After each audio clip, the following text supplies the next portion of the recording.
What's up, North County? I'm your host, Randy Doty, and today we have on the show, we have Aaron Quick with Camp Roberts, and we also have Eileen Rogers, the Hornet Queen, talking about a marathon, right? Correct. So I got to ask, so we just talked about this before coming on, the Hornet Queen, so I got to find out, what is the Hornet Queen? When I started teaching in San Miguel, I replaced a lady who left with bleeding ulcers after 3 weeks of teaching. And the end of my first week, I'd packed up all of the students' books, put them away. After the weekend, they came back, all new bulletin boards, reissued books like it was the first day of school. And as I had to develop strong relationships, I was known as the Mean Queen. In my second year out there, I started student government, and we worked on safety issues around campus, so I was known as the Safety Queen. And then I started yearbook and student council and cheerleaders, and I was known as the Spirit Queen. One kid stood up in an assembly and said, "We can't keep calling her Queen this and Queen that. Let's just call her the Hornet Queen and make it done." So I've been the Hornet Queen since 1983. Wow. And do you remember that student's name? I do, but I won't share it. Okay.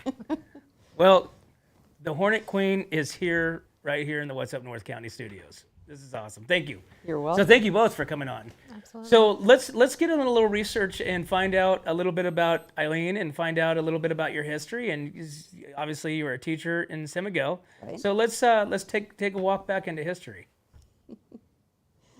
From the start of my career in San Miguel? Sure. Okay. Yeah, absolutely.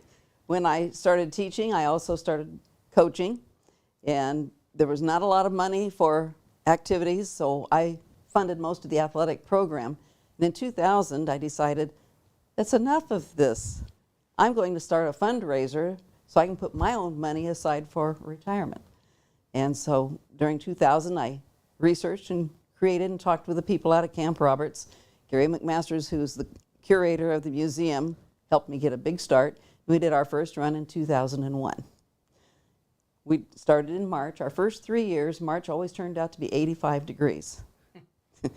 Not Remember fun those for days? runners. Yes. Right. So we moved it to February and put it on President's Weekend so that people could come up and have time to go wine tasting, beer tasting, and enjoy the lakes. Interesting. We certified our course, became a Boston qualifier. I'm in the process of getting our new course certified as our fourth course. It seems like every 6 or 7 years I have to make a new course. Certification is good for 10 years, so. And when you say certification for a Boston qualifier, so that means everybody that participates, or only the winner gets to qualify, or a certain numbers of People have to meet a certain time criteria to Okay. make the Boston qualifier, or New York Marathon, Chicago Marathon, other international marathons. But the course is certified and calibrated by Bicycle, a lot of math involved, writing the course a couple of times and submit the information. So people want to know what the elevations are, what kind of road surfaces there are, and they know their age qualification for Boston, so they come out with that goal in mind. And when you say people, do you mean the participants, The or you mean? participants. Okay, so they're reaching out to you because obviously these people come from all over the place, Right. to participate and sign up for it, I guess, Yes. right? To be a Boston Marathon qualifier. Yes. Interesting. I didn't know that. I thought you could just run the Boston Marathon. No, you have to have certain time qualifications in order to get done in the time allotted for the street closures in the city. And I mean, I don't want to dig too much into the buzz right now because we're kind of finding out who Eileen is. But there, with the Buzz Marathon, you have different mileage runs, right? There's Correct. like a 5K, 10, 5K, 10K, half marathon, a full marathon. all wrapped up into the same marathon. Okay. And we also have a children under age 12 mile. So kids can be part of it as well. Can they qualify for the Boston Marathon too? No, Boston Marathon qualification is only for the full marathon. And which is how long? Which one's that? 26.2 miles. How many? 26.2. Okay. And so your qualifier is 26.2. Correct. So you have to participate in that one in order to qualify. Yes. So you do grid in the 5 or the 10, forget it. You're not going to Boston. No. Okay. And our half marathon is also certified for people who want to do the New York half marathon instead of the New York full.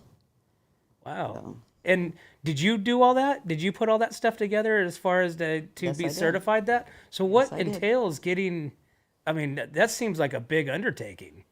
It is.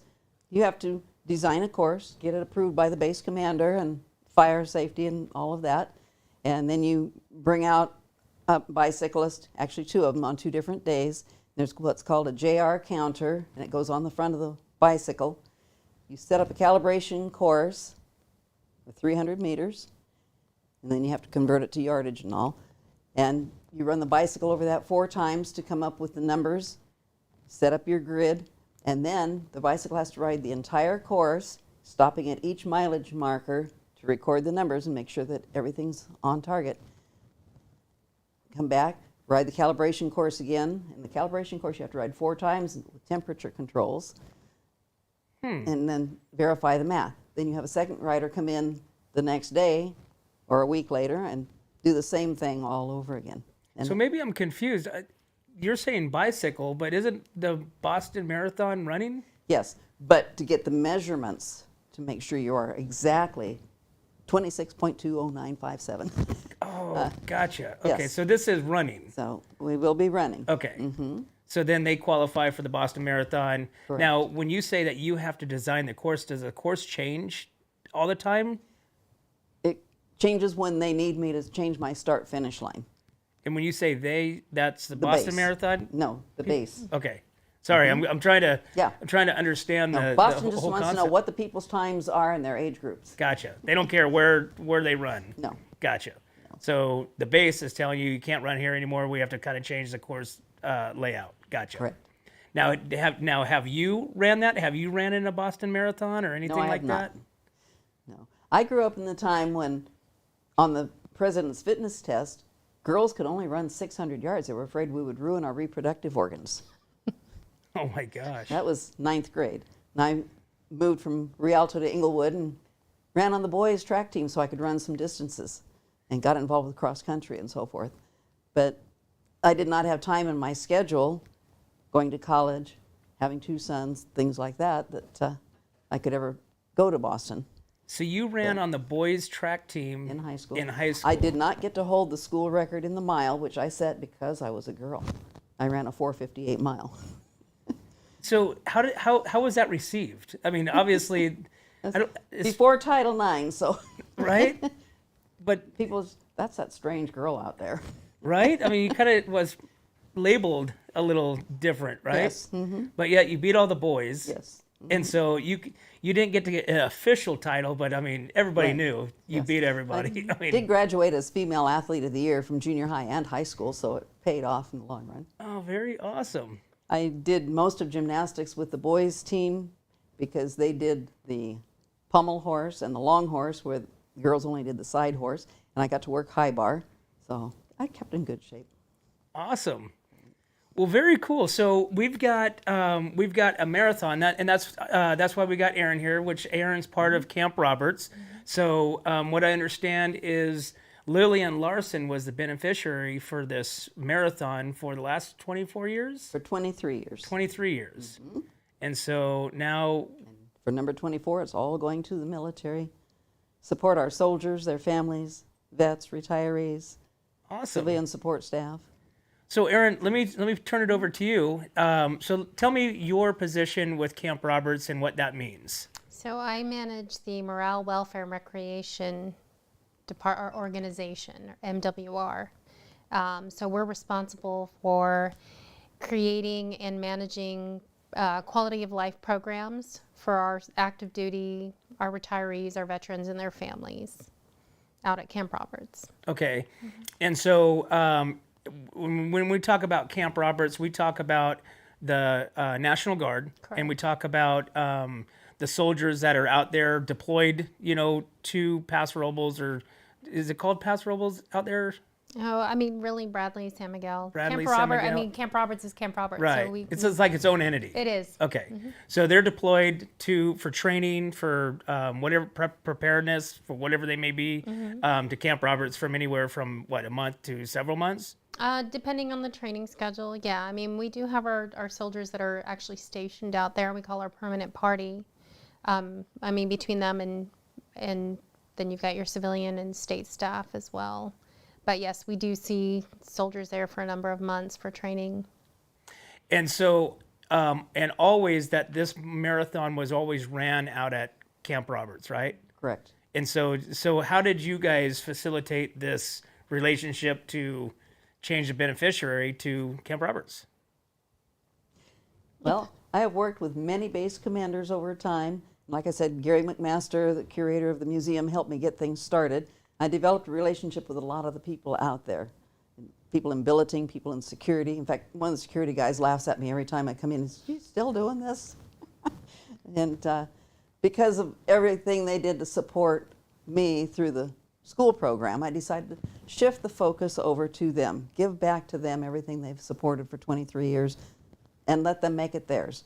So at some point I'll retire and Aaron will be in charge of the whole thing. Some big shoes to fill. Wow. Do you think that would really happen? Well, I mean, it's kind of a transition in itself right now. We work very closely together.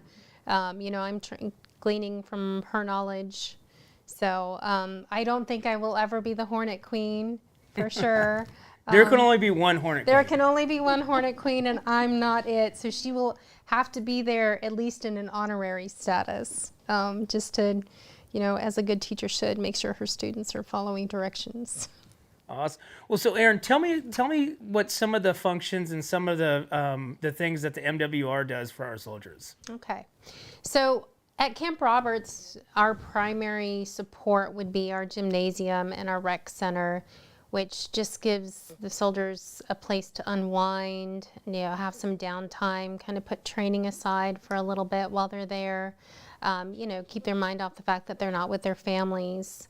We're trying to build our program, so we'd like to bring in, we had some live music this last year, so we'd like to bring in some more events and entertainment for when they're out there training as well.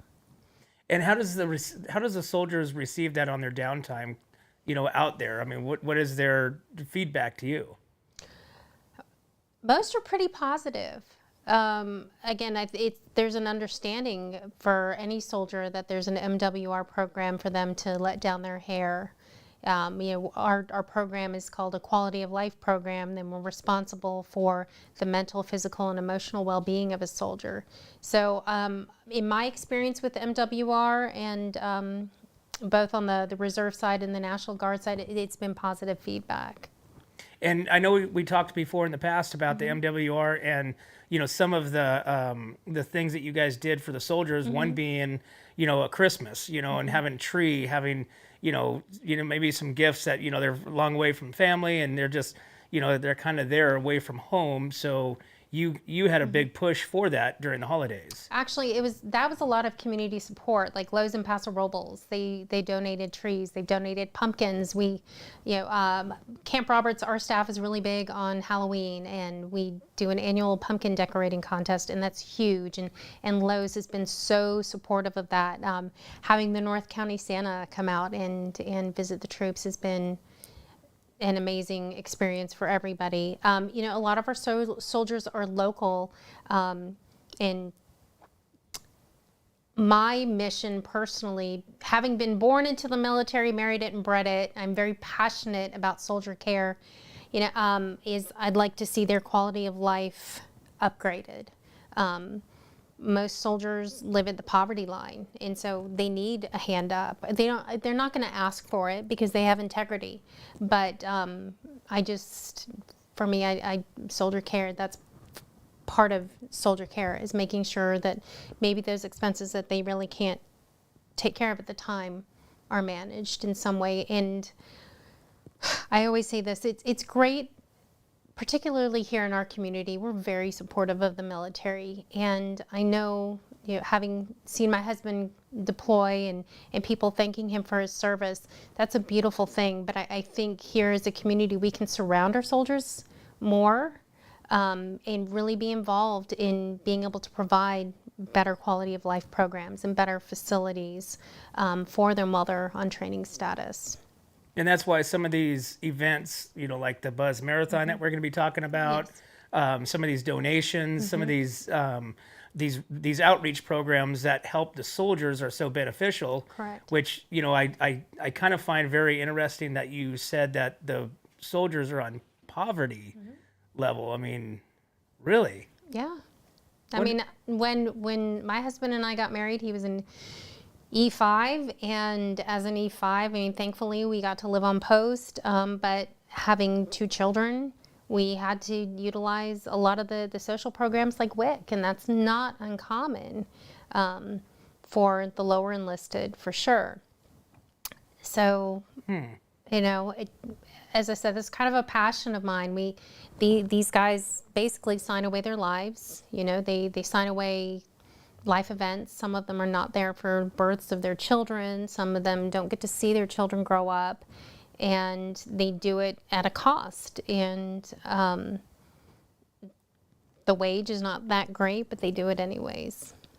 And I guess the perception of from the outside looking in doesn't see that or doesn't know any of that kind of stuff. We just think that, oh, it's military, government, you know, making great, wage, schooling, all these benefits, which really is the opposite of what's in our minds of what a military man or woman is living on. I think we tend to think about it how it was back in maybe the 80s and 90s, where it was a decent wage, and obviously now, today particularly, it really isn't a good living wage, for sure. I mean, the benefits are the healthcare benefits, and the training they receive is bar none one of the best. But yeah, it's not always easy being a soldier. And so, Erin, and I might ask you this question, you don't even know, but I'm thinking now minimum wage went up in 2024.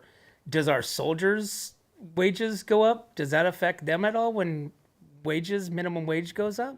I mean, does it affect them? I mean, if you look at, say, what the average private is making versus someone at McDonald's who's probably making $20 an hour, there might be a slight bump. They do get raises. I mean, you can...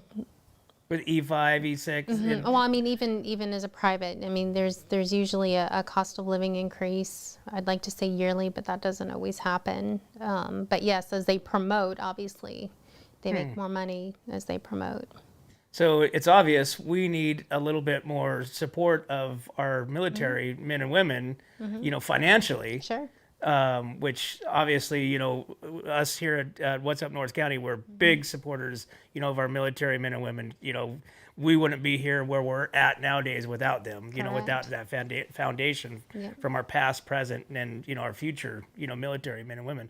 But yeah, it sounds like we really need to do something about this, start here and, hopefully globally this expands and gets bigger and bigger. Right. Well, as I said, MWR is a great, whether or not Camp Roberts, obviously it's here, it's local. We've always been a part of the community. Since World War II, we've been a part of the community. But MWR is a great way to give back, because you can see where your contributions are going. You're able to interface with those soldiers and to be able to see how a facility upgrade or a new program is able to benefit them. Interesting.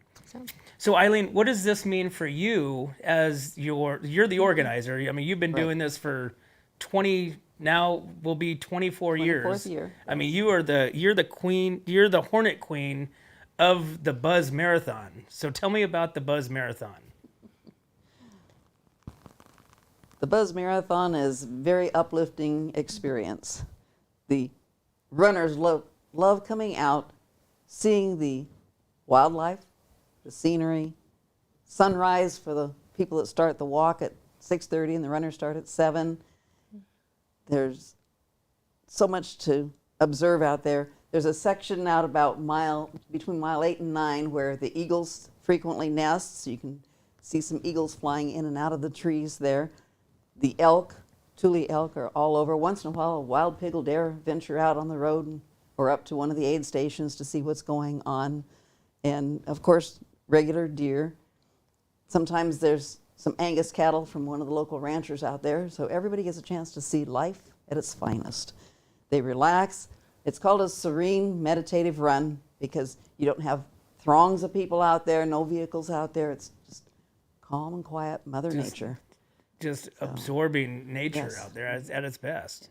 I've had a couple of runners in 24 years that have said, there's no crowds to cheer me on. I can't make it with that. Really? I'm sorry. Most of the people like it and they get their best times. Last year we had a gentleman who was 80 years old, ran his 80th marathon. Oh, wow. And he started with 6:30 with the walkers and he was the last one in, but he finished and he was pleased with his time and he loves it and he spreads the word. Gosh, that's awesome. So over the course of 23 years, your participation, what's the numbers look like? What does that look like for people coming out and participating and being involved? We started our first year with only 10 runners and I was told, don't you dare stop this. It'll be getting bigger. We'll get the word out for you. And it popped up to 60 runners the second year. We've been as high as 220 runners. And then when I retired, a different party took over but kept me as an assistant, and they changed things a little bit. They moved the run from Saturday to Sunday. That didn't go well with a lot of our runners. The second year they did that, one of my runners offered to run a little ministry in the chapel before the race, and people said, no, I need to be stretching, not doing that. So we moved it back to Saturday and brought our numbers back up. COVID hit, we lost our numbers quite a bit. I had a virtual option, and people didn't care for the virtual piece Virtual very option. much. Explain that. It means you sign up for the run, and you have an app on your watch and phone that tracks your run, and you submit the results to us, and we send you your shirt and your finisher medal. And then you can qualify. Were they You can't qualify for the Boston on that one, no. okay? You had, unless you can run on a qualified course. I did have one young man who's run our Buzz Marathon for about 10 years. I helped him create a Buzz qualifier out in the country of Paso Robles. He ran it. I set up an aid station every 2 miles, so I'd serve him up his liquids and some snacks and go on 2 miles down and catch him. And he Really, ended in the you city park. personally would do that? Yeah, I did that. You're like, all right, here you go. To the We next, to the started next him out point? at the airport, and we created a course through Hill and Dale and ended up at City Park for the finish. That was Pepe Gonzalez, and everybody knows him because he always wears hot pink. Really? Yes. So it was just you and him doing this? Well, his family members were there to support. A Interesting. couple of them took turns running with him to help him keep his pace going, and all it was in the dark of morning because we had to do it before any traffic would get started. Did he qualify? He was already qualified from running on Oh. base, but so he ran that as his Boston race, and he came in, I think, 45th in his age group. Over 200 people in his age group at that time. That's pretty interesting. So are you? Obviously, I mean, you're some sort of qualifier. Yes. How do you pronounce? What would you call yourself for the merit? Because you're doing Boston, you're doing New York. Yeah, you only need one certification that covers all of them. But it's called a Boston qualifier because Boston was the first one to have regulations required. And as others have fallen in, when you certify a course, it's good for all of the ones that want to feed into Boston or compete with Boston. And so you said his name was what? Pepe? Pepe, yeah. So you call up the powers to be and say, hey, I've got a gentleman here that can't make it to Boston, and we're going to set up a course here locally for him. Yeah. That year, nobody ran in Boston. Everybody ran virtually, but Because they that was had the COVID year. Yeah. Okay. And so they said, okay, Eileen, this, and that, and then you're good to go. And you have to go out and give them a drawn out map, or how does that work? Yes. And he has an app called Strava, which Boston accepts as a qualifying. We can't use that on Camp Roberts because of all the blackout spots. So they have to go with our regulated certification model. Wow. That's pretty interesting. So you might have to expand your Hornet Queen to like something bigger than that. Because, I mean, now you incorporate Boston and you incorporate these marathons. So not only are you here locally doing all this, you're doing it, nationwide. Yes. Wow, that's pretty interesting. So what does this relationship mean with Camp Roberts and what you're bringing and helping their program, hopefully, further their program at the MWR. I've had so many parents of former students and former students go through military training and be stationed at Camp Roberts.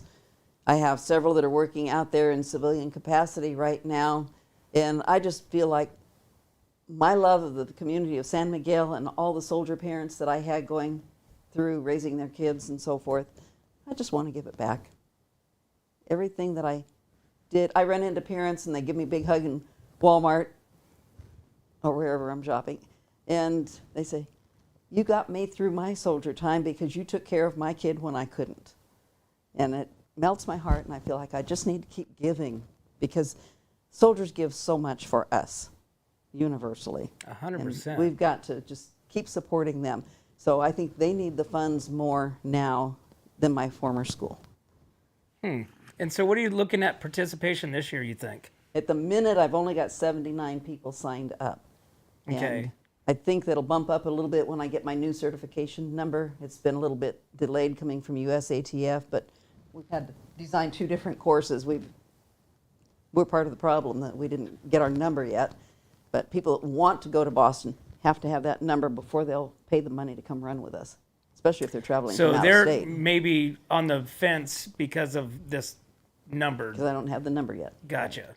And so I would imagine there's quite a few people I see on their Facebook pages and stuff that they're, qualified to go to the Boston Marathon.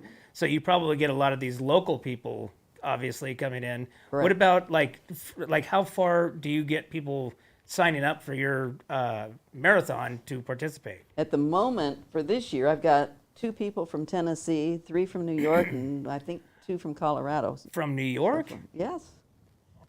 Come to the West Coast where it's a little warmer at this I time guess of that year. makes sense. I guess that makes sense. Yes. Wow, these guys are really into it. Yes. So they're traveling I was thinking like, LA, Santa Barbara, but I mean we're out of state now. Yeah. I've got a number of people coming up from San Diego and down from Sacramento. Interesting. Several years back, I had people from Sweden and China. And I've always got one man from Canada, even though he's works in San Jose for the last 10 years. I think he's finally got his U.S. citizenship, won't have to submit his passport this year, but he comes all the time. So do you go to the marathons like Boston and New No. York to like follow your I would like to, but no. particip- I just see their Facebook posts. Wow. And have you ever ran that yourself? No. Never ran that. Aaron, what about you? I've never been a marathon runner. I did long distance running when I was in high school. I think I'll stick to 5Ks. I'm a spin instructor, and that's my comfort zone. So, yeah, maybe one of these years I'll do Buzz, but I can't manage and run at the same time. That's always my excuse, anyways. When you put together a course, is there certain things that have to be? It's not like obstacle where you have to have so many hills of degree or No. What entails like a specific marathon qualifier course? The calibrated distance. That's it. That's it. So it could just be Hill all or in dale or straight flat. line. Yeah. It could be straight line for however that calibrated distance is. Right. But of course, you want to make it interesting. You want to make it, a nice, run, because obviously runners are out there that, they may or may not have headphones on, but it's just kind of them. That's it. Yeah. And they're just running, and that, the landscape, the wildlife, the hills, and I'm sure there's obviously hills out there. We live around hills. Oh, yes. So now, would you consider this one of your harder courses that you've developed, or has there been harder ones over the last 23 years that you were like, hey, this year I'm going to really get them? The initial certified course we had was the toughest, but it goes out to a territory we're not allowed to go to anymore. And people Due would to say, restrictions and government Yes, stuff? Okay. yes. People would run up that hill and say, oh, I think you're trying to kill me. And then they come back down, glide down the hill looking over the Salinas River Valley and say, wow, that was worth it. Oh, because it's a steep hill out there. Steep hill, yes. Huh. And what about any type of like, you said a gentleman last year, he started at 6:30 and he finished, He was in at 2:30. he was the last finisher. Yeah, our course closes at 3 o'clock. So that's your limit. But he came in at 2:30. He was the last finisher. He was only like 7 minutes behind the one before him, but he didn't care. He was thrilled. I got Very my cool. 80th marathon done, and I just turned 80. And So is this like so this group, the Buzz Marathon you call it, and that's your organization or this is yours. when I started the race for the school mascot is the hornet. What does a hornet say? Buzz. Buzz. Right? Yes. And Lillian Larson's school is 74 years old right now. Their 74th graduating class is coming up. The school is named after a lady who taught first grade and was principal at the original San Miguel school. And when they named the school after her, she picked the hornet because the white hornet is native to San Miguel, Camp Roberts. And she picked the colors green and gold because you've got the rich, fertile green Salinas Valley and the California Gold Rush, part of the history. She wanted it all put together. So we named the marathon the Buzz Marathon, and we've used the little hornet logo because hornets can be kind of mean and aggressive. You have to be a little aggressive in part of the run. And so the all the monies that you raise, or I'm assuming there's entry fees for the runners. There are entry fees for the runners. And yes. so does all that money go to the MWR program, or is there something that has to go to like the Boston Marathon people? I don't have to pay them anything. And so, I pay USATF the certification fee every time I certify a new course. and then of course, you know, through whatever cost involved with, you know, the event, I'm sure you have to put like, you know, printing numbers and that kind of stuff. Yes, I have to pay a timer to come in. I used to time by hand, but then some people started thinking, maybe you're not hitting your watches right. So I So have like the official I have eye. an official eye come in. We have bibs that have tracking sticker inside of them. So when you run across the start line, it triggers your bib number, and when you come back across, it triggers it again, so it's got your official start time. So there's no, If there's 100 people lined up, 2 or 3 wide, the gun goes off. Person back here is not on the clock until he crosses that starting barrier. oh, interesting. This guy comes in with a nice big arch, and the bibs are all part of his cost, so I pay for that cost. And we're hoping to have sponsors for our T-shirts and medals. I've got quite a few medals left over from last year, so I don't need too many, but the more sponsors we can get to help defray the costs. Before we had a lot of sponsors and donations, I figured 100 runners was my break-even point on costs. So at 79 runners right now, my goal is to get more. I'd like to get back to 200, 250 that we've had in the past. And what's usually the hindering fact of that not getting to those numbers? Just Weather, transportation issues. okay. And what's your outreach? How's your outreach for that? Is it just kind of word of mouth, your website, Facebook, and that kind of stuff? Yes. And of course, past participants. Yes. I'm assuming. I am also on the 50 in DC webpage. People that run 50 marathons, one in every state, and Washington, D.C., get a special trophy when they have completed all 50 states and Washington, D.C. So they promote my race as a good challenge and something that people aren't going to be in your way and not tripping over bodies to get the job done. 100 series runner, the people that run 100 marathons get a special award, so I'm listed on their page. Wow. Yes. So Eileen, tell me how somebody. So right now, you guys really have a push for sponsors, right? Yes. And so that's what we also want to help to relay to our local business people and sponsoring, sponsorships. Right. So tell me about that. Well, we would like to have them sponsor banners to hang in the sports arena so that the soldiers know where they can go to shop and do different things, just like they do at the Paso football stadium. But we want them in the sports arena for the soldiers to be able to see. And is that something that you do, Erin? That's an MWR thing. As far as the Buzz Marathon, a sponsor, we have one sponsor who's going to sponsor half of our T-shirts at this point. So we're looking for someone to be the other half of that sponsorship for the T-shirts. and the medals as well. So they're obviously, they'll get shout outs on our social media. They'll also, their logo will be printed on the t-shirt. They're welcome to attend. We also, so the other part to MWR and how we've supported the Buzz Marathon is now we've kind of included like a festival portion following the marathon. So we offer food vendors or food trucks and any craft vendors who want to come out. So we also, if there's a small business or vendor that wants to come out, they would just have to contact me as well. And do you currently have vendors already set up to come out there? Mm-hmm. And so is there a cap on how many vendors or how many trucks that you're going to have? Or? I would say we're capped at our food trucks. Okay. But we could easily take, I would say, at least 5 craft vendors easily.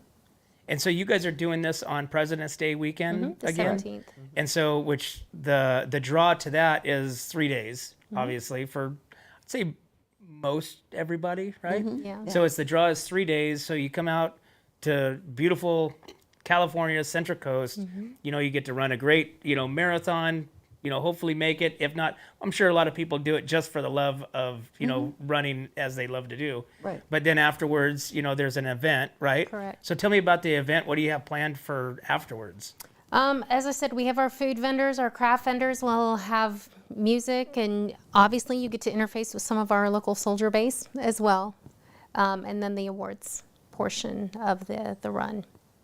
So, and any of the locals are interested in running. I mean, I hype it right now. Camp Roberts, we're doing a 60-day fitness challenge within our staff. And, it's the beginning of the year. Everybody's trying to get fit. So it's a great goal. If you wanted to run a 5 or a 10K, here's one to start training. I mean, you've got a month now to prepare. Or if you're working with your children and trying to get them more active, you have the 12 and under 1 miler.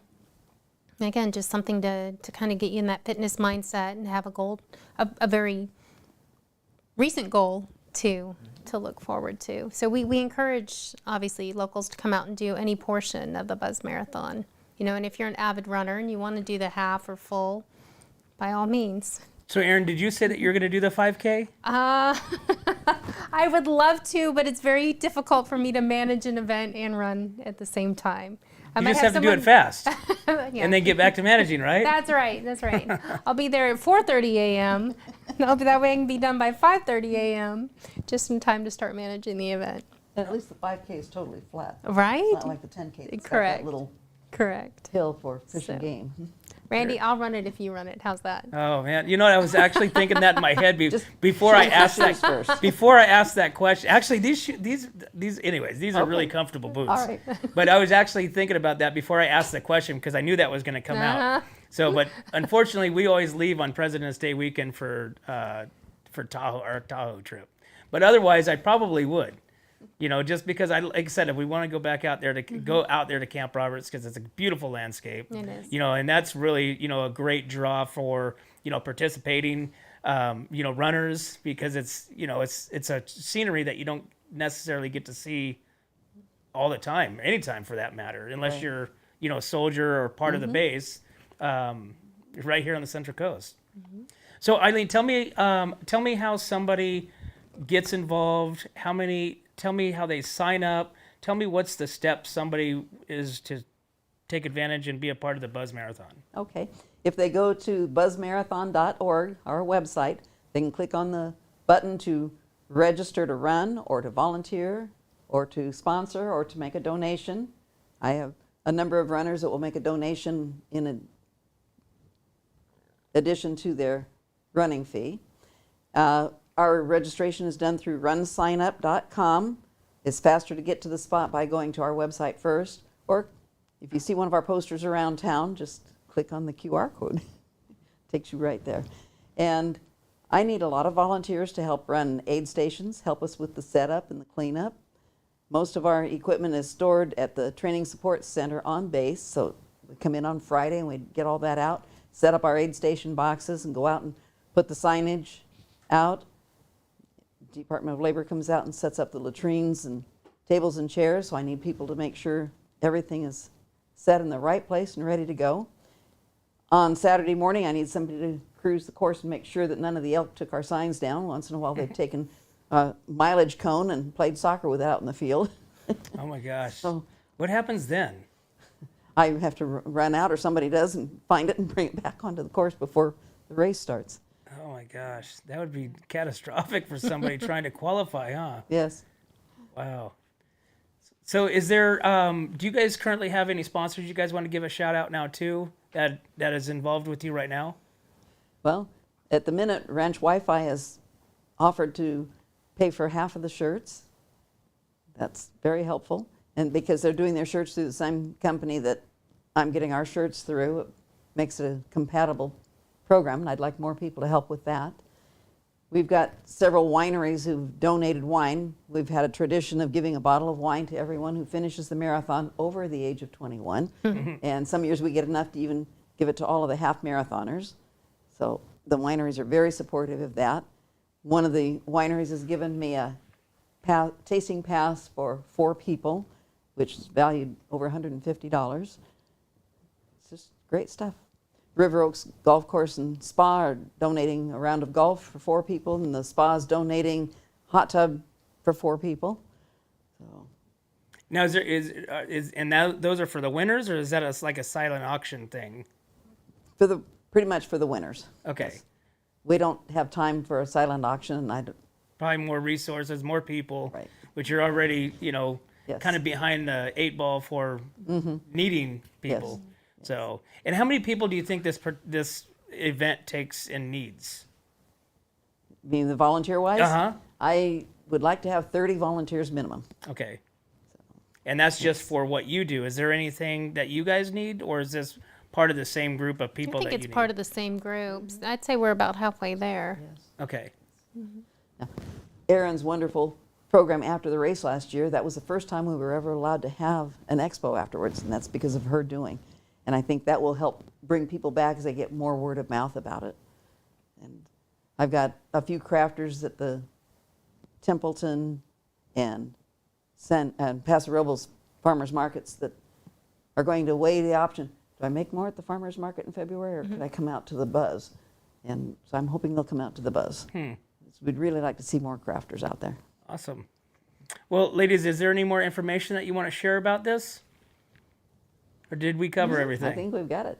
Come on out, run, walk, volunteer, Right? donate, or sponsor. However, just get involved. Just Exactly. get involved. Yes. Awesome.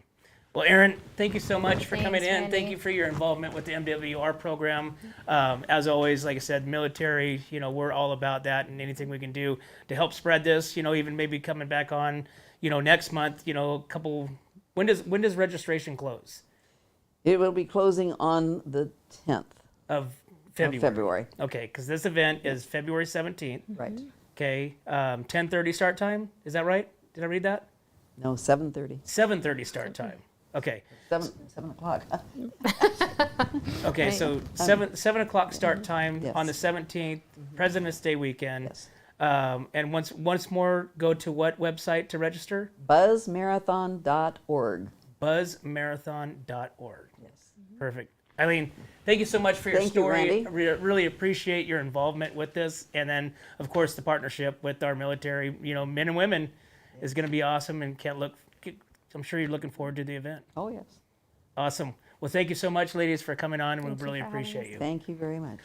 Well, there you have it, guys. Make sure if you guys want to get involved and become one of the Buzz Marathon participants, to get on over there and get your sign-ups and get ready. And President's Day weekend, couldn't ask for a better course. And they're also looking for those volunteers, and they're also looking for sponsors just like you.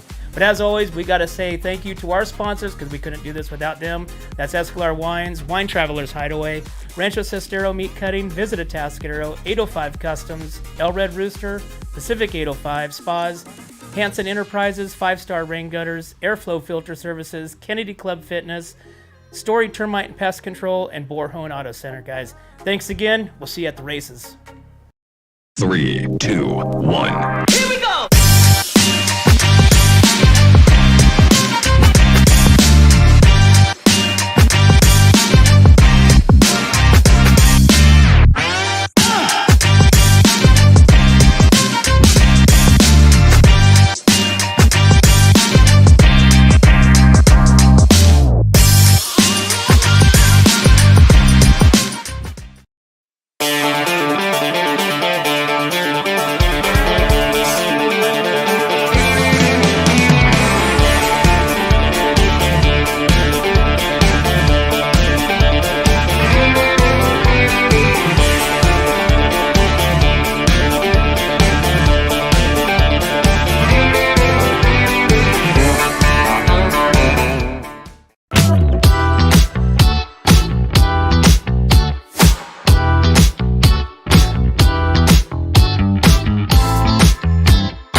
Hi, welcome to Kennedy Club Fitness, where we have something for everyone.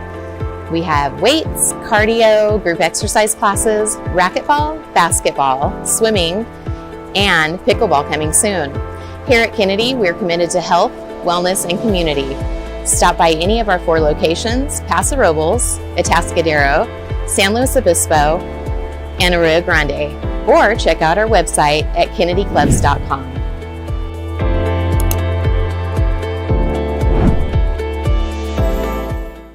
We don't just serve it up, we roast it, distill it, brew it, craft it, crank it, bake it, make it, perfect it, cure it, paint it, live it, breathe it, and then we serve it up, all in Atascadero.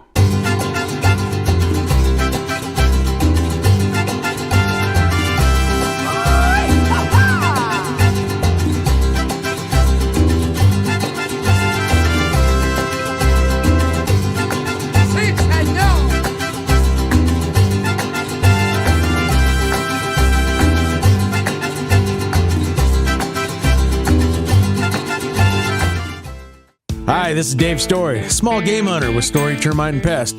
We're a full-service termite and pest control company. From rodents to termites, we can take care of all your pest control needs. Call today, we can tailor a pest control program that will meet your needs and budget. Contact us at 805-460-0650 or at storytermite.com. Remember, we don't have customers, we have friends.